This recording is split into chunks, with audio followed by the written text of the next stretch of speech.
Hello students. तो आज हम पढ़ेंगे आपकी संस्कृत की पाठ्य पुस्तक का 5वां अध्याय यानी कि पंचमः पाठ है पंडिता रमाबाई। तो बच्चों, पाठ शुरू करने से पहले हम इसके शब्दार्थ पर ध्यान देते हैं। हम इसके थोड़े शब्दार्थ पढ़ लेते हैं ताकि आपको पाठ समझने में आसानी रहे। तो हम पढ़ने जा रहे हैं इस पाठ के शब्दार्थ। संस्कृत वैदुष्येण यानी कि संस्कृत की विद्वता से। संस्कृत वैदुष्येण संस्कृत की विद्वता से। उपाधिभ्याम, उपाधिभ्याम का अर्थ होता है बच्चों उपाधियों से। उपाधि यानी कि किसी को कोई सम्मान, नाम के द्वारा सम्मान देना, उसको हम कहते हैं उपाधि। कि उसको किसी को सम्मानित नाम दे देना, रिस्पेक्ट, तो उसको उपाधि कहते हैं। परित्यज्य, परित्यज्य का अर्थ होता है बच्चों छोड़कर। अध्यापयत, अध्यापयत का अर्थ होता है पढ़ाया। प्रतारणाम, प्रतारणाम का अर्थ होता है ताड़ना। ताड़ना मतलब कि लोगों के द्वारा बुरी बातें सुनने को मिले, उनकी आलोचना का पात्र बने कोई व्यक्ति, उसको कहते हैं ताड़ना, प्रताड़ना। असहत, असहत का मतलब होता है सहन किया। स्वमातुः, स्वमातु का अर्थ होता है अपनी माता से। नवीनोपक्रमस्य, नवीन उपक्रमस्य, इसमें संधि हो रही है बच्चों, तो ये है नए प्रयास का। फिर है विपन्न है, विपन्न है का अर्थ होता है निर्धन। फिर है दिवंगतः, दिवंगता का अर्थ होता है मृत्यु को प्राप्त हो गए। कुर्वती, कुर्वती मतलब करती हुई। फिर है प्रारब्धवती, प्रारब्धवती का अर्थ होता है बच्चों आरंभ किया। प्रत्यागच्छत, इसमें भी संधि है, उपसर्ग आ रहा है शुरू में। प्रति जमा आगच्छत, लौट आई। उसके बाद है बच्चों संघटिते, संघटिते मतलब संगठित, संगठित करना, इकट्ठा करना। अर्थ संचयम, संचय का मतलब भी इकट्ठा होना है, धन संचय। प्रत्यागत्य मतलब प्रति जमा आगत्य, लौट कर।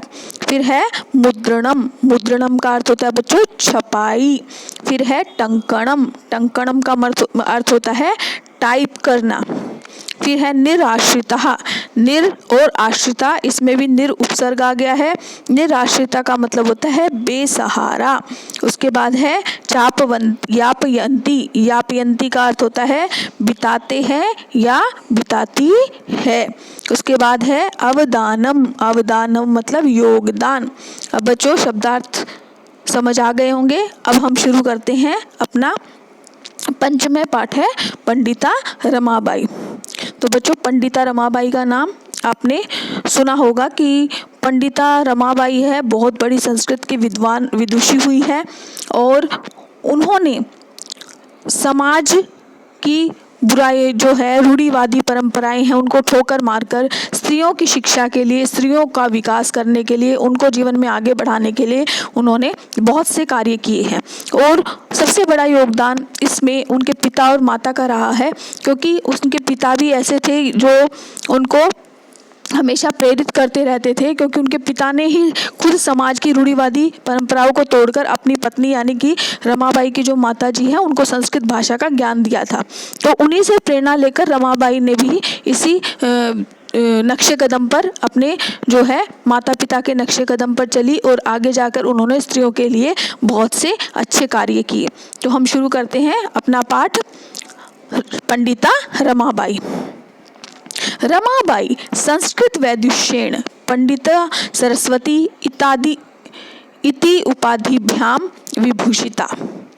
रमाबाई को संस्कृत में विदुषी होने के कारण यानी कि संस्कृत में विद्वता के कारण पंडिता सरस्वती इन उपाधियों से विभूषित किया गया।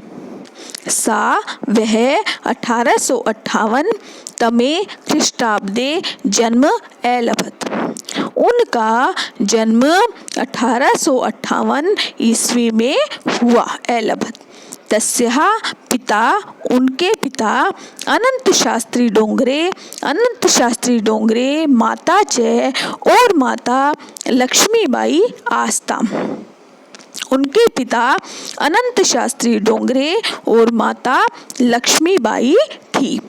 तस्मिन् काले, उस समय में स्त्री शिक्षा की स्थिति चिंतनीय शोचनीय आसीत थी। शोचनीय मतलब अच्छी अवस्था नहीं थी, स्त्रियों को पढ़ाया नहीं जाता था।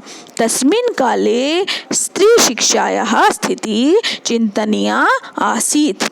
उस समय स्त्री शिक्षा की स्थिति शोचनीय थी या चिंतनीय थी।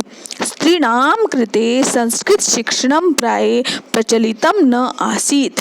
स्त्रियों के लिए संस्कृत शिक्षा प्राय प्रचलित नहीं थी, यानी कि स्त्रियों को संस्कृत भाषा की शिक्षा नहीं दी जाती थी। किंतु पंडितः अनंत शास्त्री डोंगरे रूढ़िबद्धां धारणां परित्यज्य स्वपत्नीं संस्कृतम् अध्यापयत्। किंतु लेकिन पंडित अनंत शास्त्री डोंगरे ने रूढ़िबद्ध यानी कि रूढ़िवादी धारणा का मतलब होता है जो पुराने विचार रखते हैं, जो लोग पुराने विचार रखते हैं, उनकी जो है उनके विचार अच्छे नहीं थे स्त्रियों के बारे में, स्त्रियों को पढ़ाने के बारे में, तो कहता इस तरह की जो रूढ़िवादी धारणा होती है। तो देखो फिर से, किंतु पंडित अनंत शास्त्री डोंगरे ने रूढ़िवादी धारणा को परित्यज्य त्याग कर स्वपत्नीम अपनी पत्नी को संस्कृत अध्यापयत संस्कृत पढ़ाई। किंतु अनंत शास्त्री डोंगरे ने रूढ़िवादी विचारधारा को त्याग कर अपनी पत्नी को संस्कृत पढ़ाई। एतदर्थम इसके लिए रमा के पिता ने समाज की ताड़ना अपि भी असहत सही। इसके लिए रमा के पिता ने समाज की ताड़ना भी सही। अनंतरम रमा अपि स्वमातु संस्कृत शिक्षां प्राप्तवती। अनंतरम इसके बाद रमा ने भी स्वमातु अपनी माता से संस्कृत की शिक्षा प्राप्त की। तो बच्चों ये पहला गद्यांश समझ आ गया होगा आप सभी को अच्छी प्रकार से। तो अब हम पढ़ते हैं अपना दूसरा गद्यांश। काल क्रमेण समय के चक्र से रमा के पिता विपन्न गरीब संजाते हो गए। काल के क्रम से रमा के पिता गरीब हो गए। तस्याः पितरौ ज्येष्ठा भगिनी च दुर्भिक्ष पीड़िता दिवंगतः। तस्याः पितरौ मतलब माता और पिता, ज्येष्ठा भगिनी बड़ी बहन, च और दुर्भिक्ष पीड़िता अकाल पीड़ित होकर दिवंगता मृत्यु को प्राप्त हो गए। अकाल पीड़ित होता है कि वो गरीब हो गए थे तो उनके घर खाने पीने का उनको दिक्कत थी, तो जिसकी वजह से वो अकाल पीड़ित यानी भूख से वो मृत्यु हो गई थी। तो देखो इस लाइन का, तस्याः पितरौ उसके माता पिता और ज्येष्ठा भगिनी और बड़ी बहन अकाल पीड़ित होकर मृत्यु को प्राप्त हो गई। तदंतरम रमा स्वज्येष्ठ भ्रात्रा सह पदभ्याम समग्रे भारते भ्रमणं कुर्वन्ती कोलकाता प्राप्ता।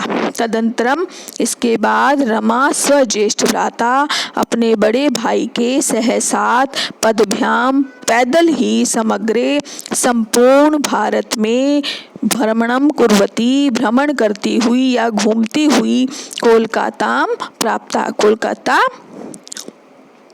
पहुंच गई। इसके बाद रमा अपने बड़े भाई के साथ पैदल संपूर्ण भारत में घूमती हुई कोलकाता पहुंच गई। तत्र सा ब्रह्म समाजेन प्रभाविता वेदाध्ययन अकरोत्। वहाँ उसने ब्रह्म समाज से प्रभावित होकर वेदों का अध्ययन किया। वेदाध्ययनम अकरोत्, वेदों का अध्ययन किया। पश्चात बाद में सा बालिका नाम स्त्रीणां च कृते संस्कृतस्य वेद शास्त्र आदिकस्य च शिक्षायै आंदोलनं प्रारब्धवती।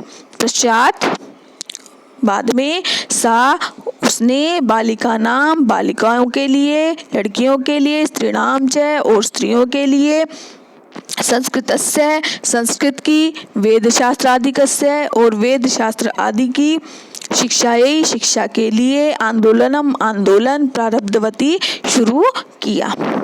इसके बाद उसने लड़कियों और स्त्रियों के लिए संस्कृत और वेदों शास्त्रों की शिक्षा के लिए आंदोलन शुरू किया। 1880 तमे ख्रीष्टाब्दे सा विपिन बिहारी दासेन सह न्यायालये विवाहम अकरोत्। 1880 ईस्वी में उसने विपिन बिहारी दास के साथ न्यायालय यानी कोर्ट, न्यायालय में विवाह अकरोत् किया। 1880 ईस्वी में उसने विपिन बिहारी दास के साथ न्यायालय में विवाह किया। सार्धक वर्षांतरम तस्याः पति दिवंगत है। सार्ध एक वर्षांतरम मतलब 1.5 वर्ष के बाद तस्याः उसके पति दिवंगतः मृत्यु को प्राप्त हो गए। 1.5 वर्ष के बाद उसके पिता मृत्यु को प्राप्त हो गए। उसके बाद है देखो बच्चों, तदंतरम इसके बाद सा पुत्रया मनोरमया सह महाराष्ट्रम प्रत्यागच्छत। तदंतरम इसके बाद वह पुत्री मनोरमा के साथ महाराष्ट्र वापस आ गई। प्रत्यागच्छत मतलब महाराष्ट्र वापस आ गई। नारीणाम समुचित सम्मानाय शिक्षाय च सा स्वकीयम जीवनम अर्पितवती। स्त्रियों की समुचित सम्मान के लिए और शिक्षा के लिए, स्त्रियों के समुचित सम्मान और शिक्षा के लिए उन्होंने अपना जीवन अर्पित कर दिया। सर्वकरेण संघटिते उच्च शिक्षा आयोगे रमाबाई नारी शिक्षा विषय स्वमतम प्रस्तुतवती। यानी कि सर्वकारेण संघटिते,